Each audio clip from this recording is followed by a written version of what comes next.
আসসালামু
আলাইকুম, আমি ডক্টর ফারজানা নাসরিন খান, বিভাগীয় প্রধান, ফুল বিভাগ, উদ্যানতত্ত্ব গবেষণা কেন্দ্র, বাংলাদেশ কৃষি গবেষণা ইনস্টিটিউট।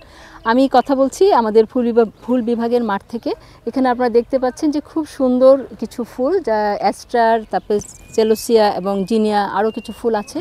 এই ফুলগুলি, এই বীজগুলি সাধারণত আমাদের কাছে সাকাতা সিড কোম্পানি জাপান থেকে বাংলাদেশের যে ডিস্ট্রিবিউটর এয়ার মালিক সিড আমাদেরকে দিয়েছিলেন।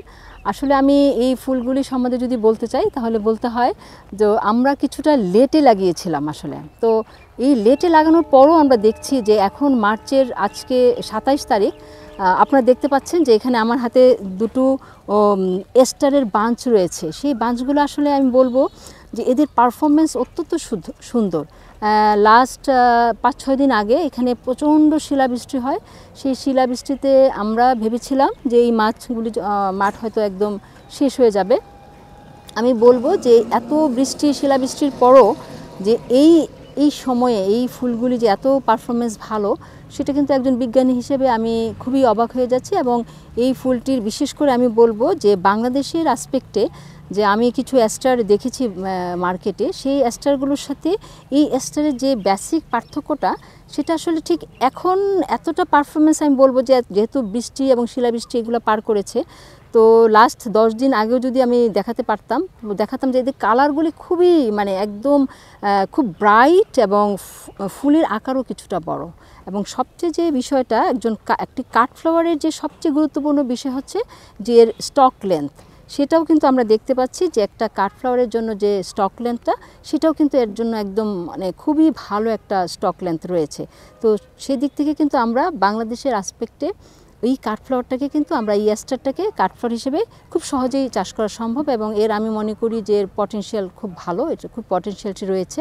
তারপর একটা বিষয় আপনারা দেখতে পাচ্ছেন এখানে চেলোসিয়া আছে, এবং চেলোসিয়া 2 কালার, একটা হচ্ছে ব্রাইট রেড বলবো না, কিছুটা অরেঞ্জিশ রেডটাই প্রমিনেন্ট এখানে, আর এটা হচ্ছে অরেঞ্জ কালার।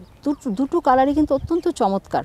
তো আমরা সাধারণত এতদিন যে ধরনের চেলোসিয়া বা আমরা বাংলাদেশের মোরগ জবা বলি, তো এটা যে চাষ করে আসছি, সেগুলো আসলে এইগুলার আমি বলবো এগুলো অত্যন্ত, ওগুলোর চেয়ে কোয়ালিটি ভালো। এবং এখানে ল্যান্ডস্কেপিংয়ে সাজানোর জন্য অত্যন্ত উপযোগী। এবং পাশাপাশি আমি এটাও বলতে চাই যে এটার কাঠফ্লাওয়ার হিসেবে যদি আমরা একটা স্টক চিন্তা করি, যে এই স্টকটা যদি আমি চিন্তা করি, এরকমভাবে কিন্তু এর স্টক লেন্থ অত্যন্ত চমৎকার, অনেক বড়। এবং এইভাবে কিন্তু এটার কাঠফ্লাওয়ার হিসেবে কিন্তু এর সম্ভাবনা রয়েছে। এটাও কিন্তু আমরা নেক্সটে গবেষণা করব। যদিও এই বছর আমরা কাঠফ্লাওয়ারের এটাকে আমরা ভেজে রাখে গবেষণাটা করিনি, তবে আমি আশা রাখি আগামী বছর আমরা এর কাঠফ্লাওয়ার হিসেবে এর উপযোগিতাটা আমরা দেখব।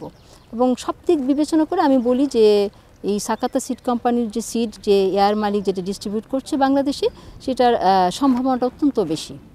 এখানে আমরা খুব চমকপ্রদ একটা বিষয় দেখতে পাচ্ছি যে এখন এই টেম্পারেচারে কিন্তু তাদের কলিগুলি ফুটার জন্য প্রস্তুত হয়ে গেছে। তো আমরা আশা করতেই পারি যে আরও অন্তত কিছুদিন এই কলিগুলি ফুটে যাবে। এখানে আমরা দেখতে পাচ্ছি যে কলিগুলি কিন্তু ফোটার জন্য প্রস্তুত হয়ে গেছে। আমরা যদি তার প্রপার ম্যানেজমেন্ট করতে পারি, তবে আমরা আশা করতে পারি যে এই ফুলগুলি আরও কিছুদিন এখানে রাখা সম্ভব এই তাপমাত্রায়। আর এয়ার মালিক সিড আমাদের আরও কিছু সিড দিয়েছিল, যেমন পেন্সি ছিল, জিনিয়া ছিল, পর্তুলিকা ছিল, জিপসি ছিল পিঙ্ক কালারের। তো ওই ফুলগুলো আসলে সাধারণত পট প্ল্যান্টের জন্য উপযোগী বেশি।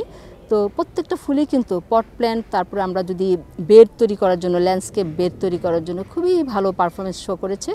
তো যে বীজগুলি আমরা পেয়েছি, আমি বলবো সবগুলো বীজই আমাদের ভালো পারফরমেন্স শো করেছে। আমরা একজন গবেষক হিসেবে পরবর্তীতে আমরা এই সিডগুলো নিয়ে আমরা আরও গবেষণা করতে চাই।